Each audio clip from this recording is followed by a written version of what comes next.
Hello, everyone. Welcome to another session on IELTS speaking test. If you are watching my videos on YouTube channel, you know that I already released some videos on IELTS speaking tests, general structure. I went live and I tried to answer some questions that you always ask. And there are some videos on how to ace part 1, part 2, and part 3, which is the most challenging part of IELTS speaking test. So every Tuesday, a new lesson will be released.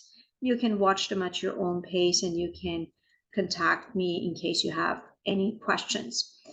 Today, I'm going to talk about filler words. We want to know what filler words are, how do we use them on our daily basis conversations, and also if it is okay to use filler words in IELTS speaking test. So I'm going to share my screen and I will show you the more details on what we're going to cover today. So if you're new to this session, my name is Miriam. I'm an IELTS expert and the founder of IELTS Adventure. IELTS Adventure is a course fully focused on IELTS speaking test.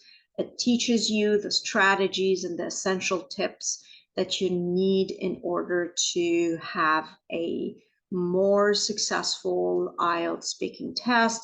It helps you get your IELTS speaking test desired score. It shows you the A to Z of IELTS speaking tests, especially the ones who have no idea how it works, plus lots of strategies that you need to know in different parts of IELTS speaking test. I'm here on YouTube every Tuesday and trying to share some of the knowledge that I've gained over a 20+ year teaching experience.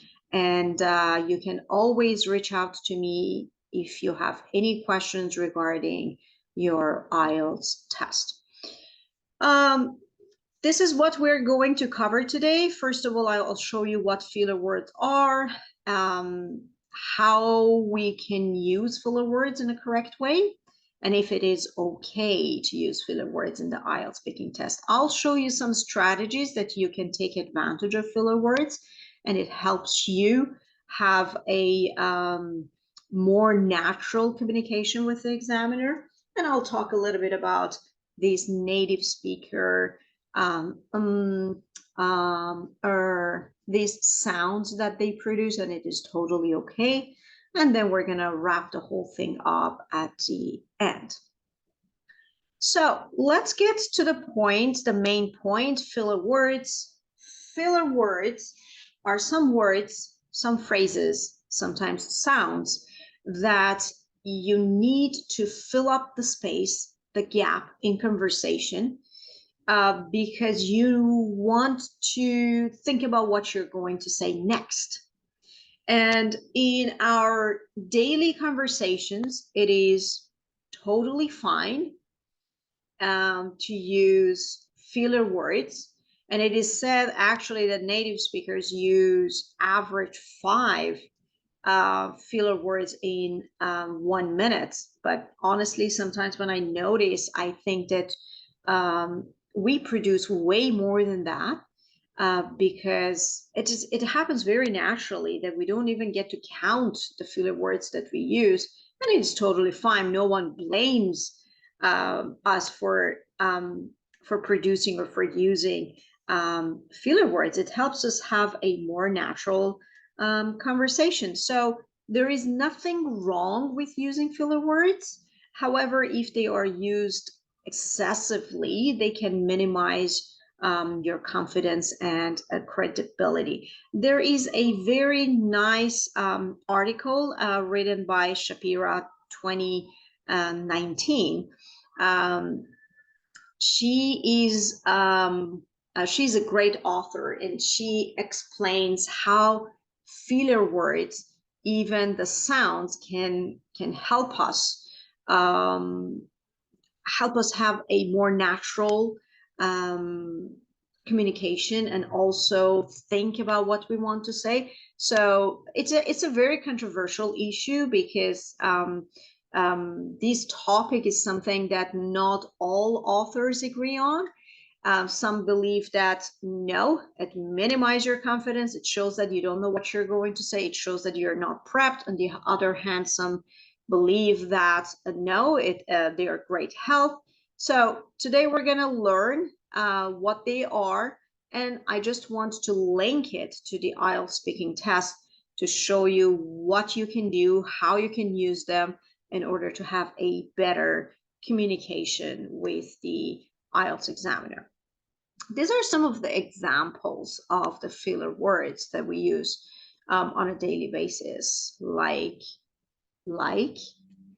just, I think, I assume, right? Especially at the end of our statements or sentences, just say right. Kind of, sort of, well, wow, okay. So these are some of the very common filler words that we use every day, and there is nothing wrong with them.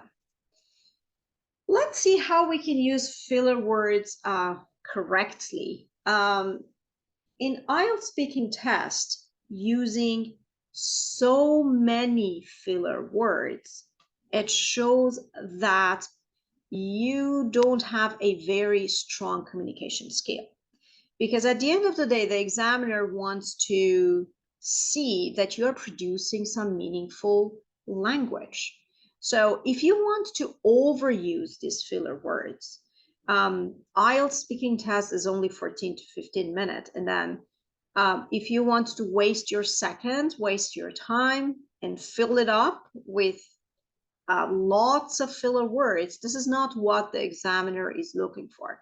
So you have to make a balance and make sure that you are not overusing them. It is always recommended to speak clearly, directly, avoid long gaps, and also speaking slowly can give you the opportunity to think about what you want to say.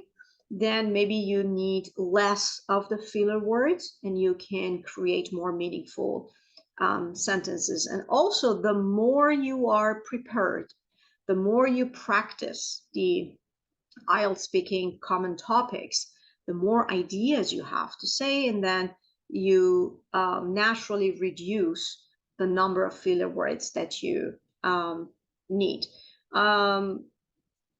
We should just bear in mind that using filler words in IELTS speaking test is okay. It is strategy, actually, that when you need some more time to think about what you want to say, you can use filler words. Bear in mind that you should not overuse them. You should not use them excessively. Let's see how we can take advantage of filler words without having without let them impact our fluency in a negative way. Using filler words when you need time to think about what you want to say is recommended.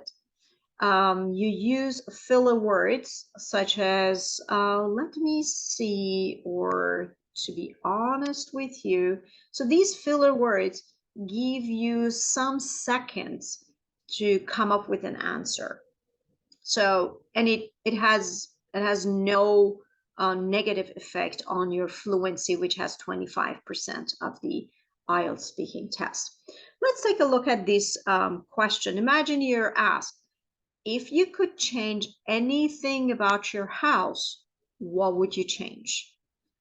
And then as like, wow, I've never thought about this. So I don't know. I don't have a prepared answer for this question. So you need some time, at least some seconds, to think about what you're going to say. In this case, with the help of some filler words, you buy that time for yourself, and then you express what you think. Well, to be honest, I haven't thought about it. I mean, if I need to change one thing in my apartment, I would like to add paintings to the living room. So as you can see, the underlined words or phrases, they are filler words. So here, 3 filler words were used correctly. And maybe when we say, well, to be honest, I mean, it's just a matter of 5-6 seconds.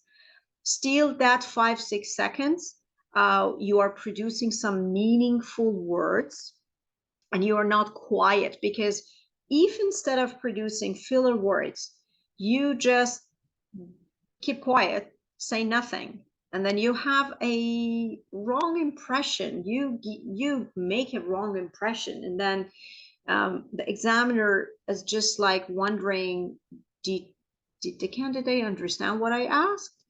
Are they looking for the correct grammar? Are they looking for the related vocabulary? So that quiet time does not help you at all, does not do you good. Instead of that, with the help of filler words, because when you're using filler words, you're still producing language, and that's what the examiners are looking for. So you buy some time, no matter how short, still you have some time to think about the idea. What is the idea? Adding paintings to the living room, but you still making some sentences before until you get to the main point. Well, to be honest, I haven't thought about it. I mean, you see, you got around 5-6 seconds, and then something comes to your mind. So it is totally okay to use the filler words in this case. Another important point is that there might be some questions that the examiners ask us and we've never thought about them before. So using filler words can help us a lot to come up with some ideas. So it is highly recommended to know a wider range of filler words rather than repeating the same thing. If you want to repeat the same filler words such as like, well, that's a good question. That's a good question. How many times you want to repeat? That's an interesting question. So when it is overused, it shows that, okay, you just memorized the phrase and you want to repeat it for all the questions no matter what. You shouldn't give this impression to the examiner. So knowing a wider range of filler words can help you avoid repeating, which has a negative effect on your fluency. Point number 3, as you can see here, this is a very general tip actually, even it's useful for our everyday speaking. When you use filler words, we make our sentences more polite, more indirect, and less harsh. It's easier for the listener to take it well. For instance, you're having lunch with your coworker, and then at the end of the lunch, you see that you notice that there is something in your coworker's teeth. So instead of directly say, "Hey, there is something in your teeth," it would be nicer. It would be a little bit more polite, more indirect, easier to digest for the listener to say, I think something is stuck in your teeth. So that by adding I think, you just make your sentence a little bit softer and a little bit easier for the listener to digest it, and they never feel like so embarrassed to say, I think something is stuck in your teeth. So this is a way, using filler words, make our sentences more polite and more indirect. This is a very general tip on filler words. Let's see if it is okay to use some filler sounds in IELTS speaking tests, such as so these sounds are type of filler words, but they are meaningless.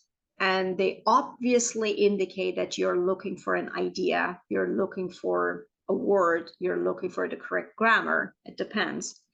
In everyday speaking, we use them a lot. and it's totally fine.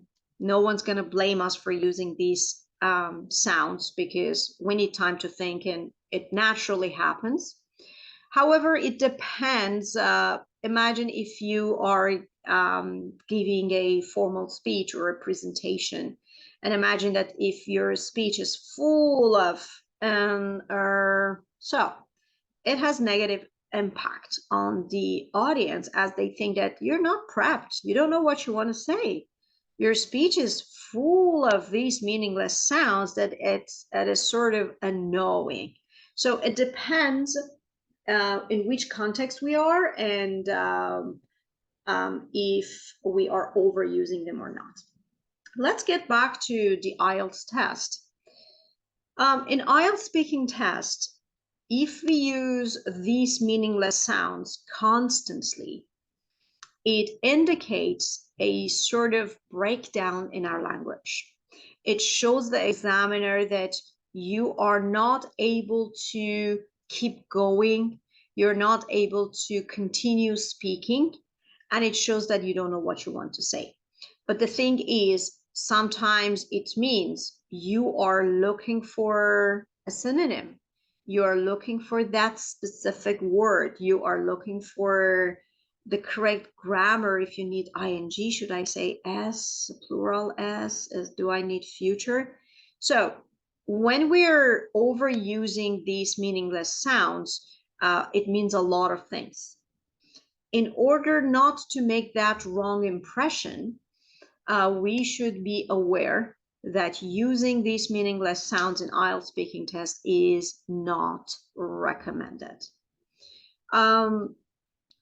You don't need to be worried that what if I say one because it happens very naturally. You don't need to worry that much, because if they are used very occasionally and naturally, and as long as they are not content related, it means that you're not saying because you're looking for that particular word, or because you're looking for that correct sentence structure, or looking for that grammar. It should not have an impact on your fluency. So it's natural, it happens, but you should make sure this is IELTS test. So sometimes, let's say for part 2, you have only 1 to 2 minutes. If you want to fill up this 1 to 2 minutes with lots of as like they're meaningless, the examiner is not receiving any language from you. That is why you can see that, oh, 2 minutes is up, and then you haven't produced that much language that you needed. So time is very important. And also the examiner is always looking for some meaningful language. That's why instead of using you can use correct filler words like let me see, that's an interesting question. To be honest, I've never thought about that. Or, oh, it's a hard question, let me see if I can answer your question. So they are meaningful filler words. You're producing some language and you show the examiner that I'm still speaking in English. However, overusing they mean nothing, and you're not giving anything, you're not showing any skill or language to the examiner. Let's take a look at these two responses here. Imagine you're asked, what do you think about the elimination of jobs in the future because of technology? We're going to compare these two answers. The first answer, full of meaningless filler words. Suppose that I think, for sure, some jobs done manually will be eliminated in the future. Yes, maybe using those meaningless filler words gave you some time so you could come up with some idea. However, you lost around 5-6 minutes and you already gave the wrong impression to the examiner. And the examiner is not sure during that time you were looking for a specific word, you were looking for some ideas, you were looking for some grammar. However, by replacing them with the correct type of filler words, such as, well, let me see. I haven't actually thought about this question before, but it's obvious that a good number of manual jobs will be replaced by robots. So I had even one after let me see, but it happens so naturally, and it does not have an impact on my fluency. And I used, well, let me see, some meaningful filler words that I showed the examiner that I know how to communicate with you, even though I have no idea. You show the examiner this is a new question. They don't expect you to know all the answers right away. You show the examiner that I need some time to think, and it is totally fine, but I was not quiet and I was not just producing some meaningless sounds. Now we're going over some strategies that can help you have a more natural communication in your IELTS speaking test by using filler words. So the very first and most important strategy is that when you're asked the question that you have really no idea, you can ask the examiner to repeat the question. It is absolutely fine to ask the examiner to repeat the question in part 1 and in part 3. I'm not saying part 2 because in part 2 you have the cue card or you have the booklet, the question is written there, so it doesn't make sense if you ask the examiner to repeat because you can read the question. However, in part 1, you can ask the examiner to repeat the question. The examiner will repeat exactly the same thing, but they won't elaborate on the question. And it is okay to ask the examiner to repeat the question in part 3. The examiner will even elaborate more and try to explain the question to you in part 3. You don't need to worry if it affects your fluency, or what if the examiner think my listening skill is not good. Your listening skill is not evaluated in speaking, so you don't need to worry about that part.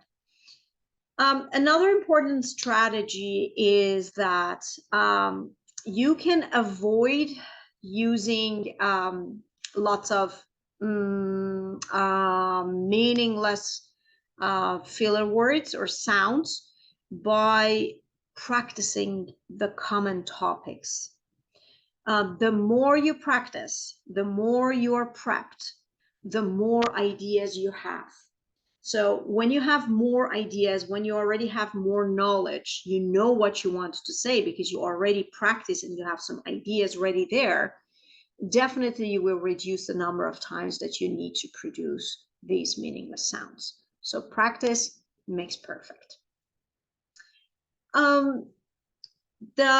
Another strategy here is that, as I mentioned earlier, the examiners know that there might be some questions that are new to you, and they don't expect everybody to know everything. So it is okay to have some pauses in the beginning of the question to think about what you want to say.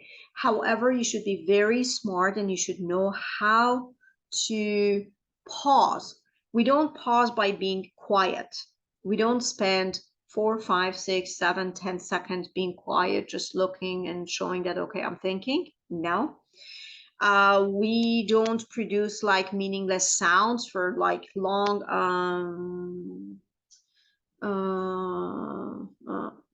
we don't make these long meaningless sounds.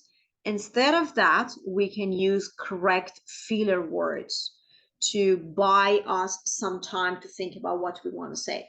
Let's take a look at the example list. There's just some examples. Definitely there are more. For instance, you can say, wow, that's an interesting question, but I've never thought about that. You see, you already bought yourself like 7, 8 seconds. Or that's a good point. Or that's a difficult question. That's a hard one, but I'll try to answer it.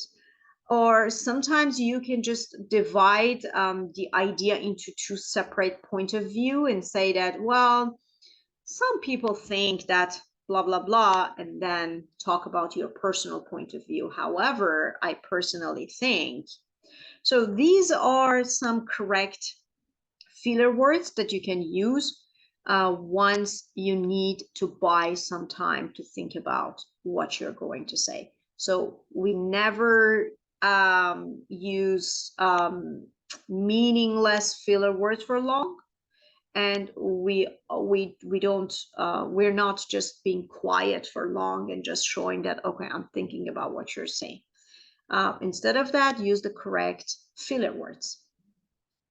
The last but not least, as I mentioned, overusing meaningless filler words has direct and negative impact on your fluency. So using a lot of,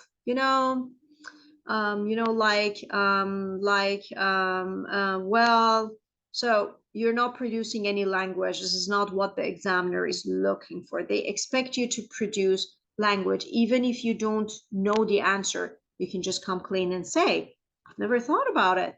Wow, it's the very first time that someone asked me such a question. Let me see. It's totally fine. You are communicating with the examiner no matter how. You are telling the examiner, this is your first time, you need some time to think, and it's totally fine. Let me tell you guys something about the native speaker or because I heard a lot from my students that they say that you say IELTS speaking test is not a formal test. So how come we cannot say because native speakers use a lot in any languages, in your mother tongue you do, in any languages, native speakers make and they use these filler words. However, they are meaningless, and they just show that we are thinking about what to say next. So although IELTS speaking test is an informal interview, time is very, very important. So for part 2, you have 1 to 2 minutes. For the questions that you're asking part 3, you have like 40, 45 seconds. In part 1, you have 15, 20 seconds. If you want to waste your seconds by producing at the end, you see that you are not satisfied with the amount of language that you produced. You couldn't get to the main points because for 10 seconds you were just producing these sounds. So that is why overusing the meaningless filler words does not serve you right, does not help you at all. So I taught you the strategies that you can use the correct filler words whenever you need to buy some time. However, in everyday speaking, on a daily basis, when you're talking to your friends, family members, your coworkers, you make you use a lot of these meaningless filler words, and it's totally fine. Sometimes we even overuse them. It depends on the context. Again, no one's gonna blame us why we're using a lot of or the thing is, in IELTS speaking test, we want to prove that sometimes that we need to think is not language related. It's not because I'm looking for a word. It's not because I'm looking for a grammar, because that affects your fluency when you don't know the word, when you need to think to look for the correct grammar. That is why we need to avoid using these meaningless filler words. However, it is already known to everyone that native speakers in any languages, they use, sometimes overuse these filler words, and it is totally fine because we are not evaluated, we're not judged in our everyday communication. To wrap up our session on filler words, filler words don't add any substantial value to a sentence. They just help us. They just buy us some time to think about the next sentence, to think about what we want to say next. So let's link it to the IELTS speaking test one more time. It is okay to use filler words, meaningful filler words, in order to have a pause and think about what we want to say. We don't overuse them, and we should have a wide range of filler words in order not to repeat one or two of them again and again. Otherwise, it's going to have negative impact on our fluency. That is all about filler words. I really hope that I could answer some of your questions. You learn about filler words and how to use them when you need. If you have any questions about filler words or any questions about IELTS test, you know how to find me. You can subscribe on my YouTube channel, get the notifications about the upcoming videos. Every week we're going to have a new free lesson on IELTS speaking test. You can follow me on my social media just to get more updated. You can send me an email. I'll get back to you as soon as I can. So that is all about our session. Let me know if there is anything that you would like to know, anything that you would like me to talk about. You can just send me an email, and you can subscribe on my YouTube channel for the upcoming free lessons. I hope you have the great rest of your day, evening, night, and we'll see you in another free lessons on IELTS speaking. Have a good one.